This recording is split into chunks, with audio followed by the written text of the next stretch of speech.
Mis estimados estudiantes, reciban un cordial saludo, esperando que Papito Dios siga derramando sus bendiciones sobre todos ustedes y sus familias. En la oportunidad de hoy vamos a hablar acerca del tiempo pasado simple, parte 3. Entonces vamos a hacer primero un pequeño recorderis del tema. ¿Qué es el tiempo pasado simple? Recordemos que es el tiempo que yo utilizo para hablar acerca de alguna acción que sucedió en el pasado y que no tiene ninguna relación con el presente. También lo utilizo para hablar acerca de actividades rutinarias en el pasado y también lo utilizo para hablar acerca de eventos históricos del pasado. Entonces, en pasado simple se va a dividir los verbos en dos clases de verbos, los verbos regulares y los verbos irregulares. ¿Qué son los verbos regulares? Son los que nos siguen la tabla que yo les había adjuntado en las guías anteriores, que tiene 3 casillas. Esos no siguen esa tabla, sino que se les añade ed al final del verbo y con eso simplemente hago la conjugación para todas las personas. Ahora, los verbos irregulares son diferentes porque son los que están en la lista, en la tabla que yo les había enviado previamente. Entonces, ¿qué tengo que hacer para saber si un verbo es regular o es irregular? Simplemente voy a la tabla está en orden alfabético, reviso si ese verbo que yo estoy buscando en infinitivo se encuentra allí y automáticamente si se encuentra, la segunda columna de esa tabla va a ser el pasado simple de ese verbo. Si no se encuentra, quiere decir que entonces es un verbo regular. Ahora, cuando yo ya sé si el verbo es regular o irregular, debo tener claridad que esto me sirve para hacer las oraciones. Entonces, ¿para cuál tipo de oraciones me va a servir saber si el verbo es regular o irregular? Únicamente me sirve para hacer las oraciones afirmativas. ¿Por qué? Porque en las oraciones negativas e interrogativas yo voy a utilizar el auxiliar did. Es decir, que en las oraciones negativas e interrogativas no debe importarme si el verbo es regular o es irregular, únicamente para la forma afirmativa. ¿Listo? Entonces, en la forma afirmativa yo voy a seguir los siguientes pasos para hacer mi oración. Voy a ubicar el sujeto, el verbo en pasado simple, que sería la segunda columna si el verbo es irregular, o agregarle ed al final si el verbo es regular. Hay algunos verbos regulares que tienen excepciones según unas reglas para ponerles ed, pero este tema lo veremos en otro momento. Por ahora simplemente vamos a hacer la distinción de que les voy a ubicar ed a regulares y voy a buscar en la lista los irregulares. Vuelvo y repito, profe, ¿cómo sé si el verbo es irregular? Primer paso, busque en la lista. ¿Listo? Si está, pone lo que está enfrente. Y si no está, le pone ed. Profe, ¿hay alguna forma de yo aprenderme los verbos irregulares más fácil? Lamentablemente estos verbos irregulares tienen que aprenderse de memoria, es decir, no vamos a contar con algún truco para aprendérnoslos porque son irregulares, quiere decir que son diferentes. Entonces lo que puedo hacer es practicarlos y con la práctica ya me los voy a ir aprendiendo. Entonces seguimos con la fórmula. Sujeto, la segunda columna si es irregular, o ed si es regular. Y complemento. Eso es todo. Entonces, por ejemplo, el verbo buy, que significa comprar. Si yo me voy a la lista, a la tabla de verbos irregulares, lo voy a encontrar. Y ese verbo buy en la lista me va a aparecer como bought. ¿Listo? ¿Qué significa esto? Bought significa compré, compraste, compró, compramos y compraron. Entonces, si ustedes se preguntan, profe, ¿cómo se dice yo compré un carro? Sería I bought a car. Si me preguntan cómo se dice ellos compraron en pasado un carro, they bought a car. Y si es él compró un carro, he bought a car. Como se pueden dar cuenta, para todas las personas voy a utilizar la palabra bought. Es decir, que no va a haber cambio entre compré, compró, compramos, compraron. Esto significa el pasado de buy para todas las personas. ¿Listo? Y únicamente lo voy a utilizar para la forma afirmativa. Cuando voy a hacer una oración en forma negativa, entonces voy a utilizar los siguientes elementos. Sujeto, el auxiliar did más la palabra not porque estoy negando. El verbo en infinitivo, es decir, si es irregular, ya no voy a utilizar la segunda columna, sino que voy a utilizar la primera columna y el complemento. ¿Por qué la primera columna y no la segunda columna? Porque resulta que para negativo y para interrogativo yo voy a tener el auxiliar did. ¿Qué significa did? Si yo me voy a la lista de verbos irregulares, voy a encontrarlo dentro de esa lista. Did es el pasado de do, que significa hacer, pero en este caso no va a tener un significado como verbo, sino como verbo auxiliar. En español, ¿qué significa ese did dentro de la oración? Cuando yo haga la traducción, no me va a significar nada.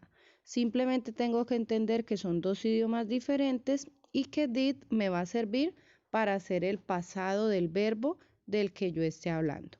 ¿Listo? Profe, ¿qué pasa si yo aquí en vez de poner la primera columna pongo la segunda? Me va a quedar mal. ¿Por qué? Porque vas a utilizar pasado y recuerda que did ya me está dando el pasado. No puedo tener dos pasados dentro de la oración. Profe, entonces, ¿para qué me sirve el cuadro? ¿Para qué me sirve aprenderme la lista o saber si le pongo ed? Únicamente para hacer oraciones afirmativas. ¿Listo? Entonces vamos a seguir con el mismo ejemplo de comprar el carro. Si acá en la forma afirmativa era I bought a car, yo compré un carro. En la forma negativa voy a cambiar ese bought y voy a poner I did not buy a car. Y eso significa yo no compré un carro. Profe, ¿por qué aquí dice buy y no bought? Porque yo debo utilizar el verbo en infinitivo. ¿Listo? Es decir, la primera columna o sin la ed si el verbo es regular. No puedo utilizar el bought en este caso porque yo tengo did, que es el auxiliar de pasado. Recuerden, este did me va a dar el pasado en la oración. Y en la forma interrogativa va a pasar lo mismo. Voy a utilizar el did. Entonces voy a volver a utilizar la primera columna si el verbo es irregular o el verbo sin ed si es regular. Entonces tengo did, sujeto, verbo en infinitivo, complemento y el question mark, que es el signo de interrogación. Entonces, otra vez la oración del carro me quedaría did I buy a car? Yo compré un carro. Esa es la pregunta. Fíjense que tampoco tengo bought. ¿Cuándo utilicé bought? Para afirmativa.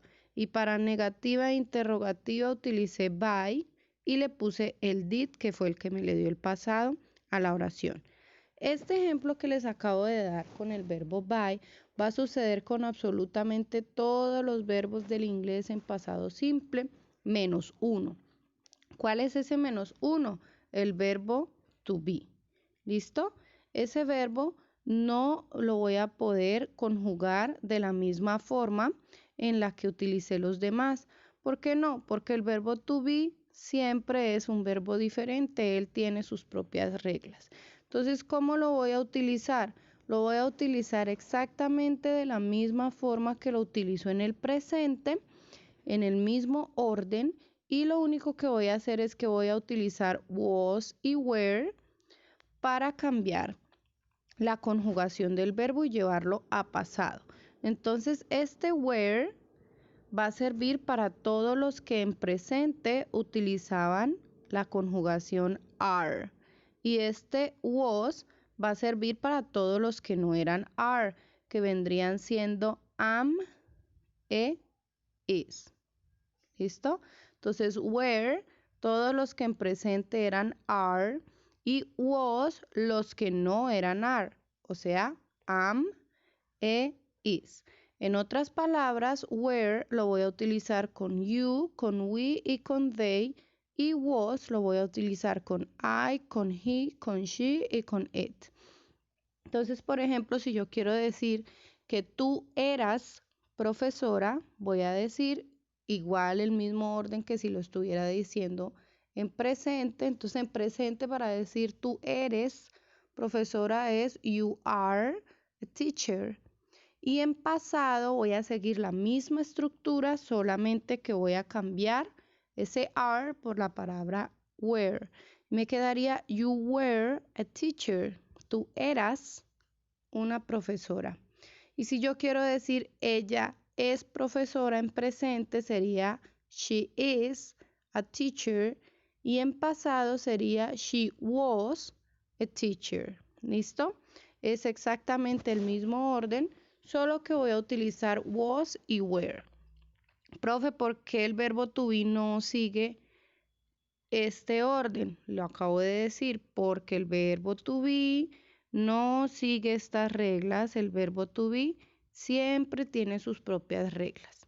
¿Listo? Entonces es muy fácil. Pasado simple, mirar cuáles son regulares y cuáles son irregulares dentro del cuadrito para poder hacer la forma afirmativa. Negativa e interrogativa es más fácil porque simplemente voy a utilizar el verbo did sin distinción si el verbo era regular o irregular. Y mucho ojo que si es el verbo to be, no va a seguir estas reglas que tengo arriba, sino que va a seguir las mismas reglas del presente, únicamente cambiando was y were. Ahora, ¿qué vamos a desarrollar? Entonces vamos a desarrollar las páginas 114, 116 y 117. Muy fácil. En la primera página simplemente voy a realizar la lectura de este texto y voy a responder estas preguntitas acá muy fácilmente. La primera dice, lea el artículo rápidamente y escoja un título diferente. Entonces entre A, B o C, usted va a escoger un título que le llame la atención. La pregunta B dice, subraye todos los lugares que la familia Davis visitó. Entonces acá dentro del texto hay varios nombres de ciudades y usted lo que tiene que hacer es subrayar las ciudades o países en los que esas personas estuvieron. Luego dice, letra C, lea de nuevo, ¿cuál es el país de donde viene la familia Davis? Entonces acá dentro del texto también va a encontrar la información. En la parte de comprensión vamos a responder en nuestro libro o guía de qué se trata el artículo, la pregunta 2, 3, 4 y 5, que se las dejo para que ustedes averigüen qué dice ahí y vamos a encerrar sea A, B o C en cada una de ellas. En el punto B dice completa el cuadro y vamos a poner qué pueden hacer los viajeros en esos lugares utilizando información que vimos del artículo que acabamos de leer u otras ideas que tengamos. Entonces, ¿qué pueden hacer los visitantes en las Islas Galápagos, en Camboya, en Tailandia o en nuestro país, Colombia? ¿Listo? En el cuaderno vamos a escribir a un lugar en el que yo quiera ir y por qué quiero ir allá. ¿Listo? Entonces voy a tomar este ejemplo que tengo acá para poder escribir en mi cuaderno por qué quiero ir allá, qué quiero hacer allá. Un texto muy cortico, poquitos renglones, 5 renglones, en el cual yo diga quiero ir a tal país para hacer esto y esto y esto. Ojo que lo vamos a utilizar en pasado simple como si ya hubiéramos ido. Fíjense que el texto del ejemplo está en pasado simple como si la persona ya hubiera ido allá. Ahora dice, vamos a mirar un video del cual acá les dejé el link y en el grupo de WhatsApp también les compartí el link y vamos a ingresar a ese link para poder ver el video y luego responder nuestras preguntas. Entonces voy a asociar las partes que tengo en el mapa a las cosas que tú crees que Andrew Evans hizo en cada uno de esos lugares según lo que tuviste en el video. Y por último voy a dibujar la jornada que tuvo Andrew Evans en este mapa que tengo aquí. ¿Listo? Y eso sería todo, chicos. Si tienen alguna inquietud o inconveniente, por favor me lo hacen saber por el interno del WhatsApp. Espero que la explicación haya sido muy clara y quedamos atentos para nuestro encuentro. Que Dios los bendiga. Hasta luego.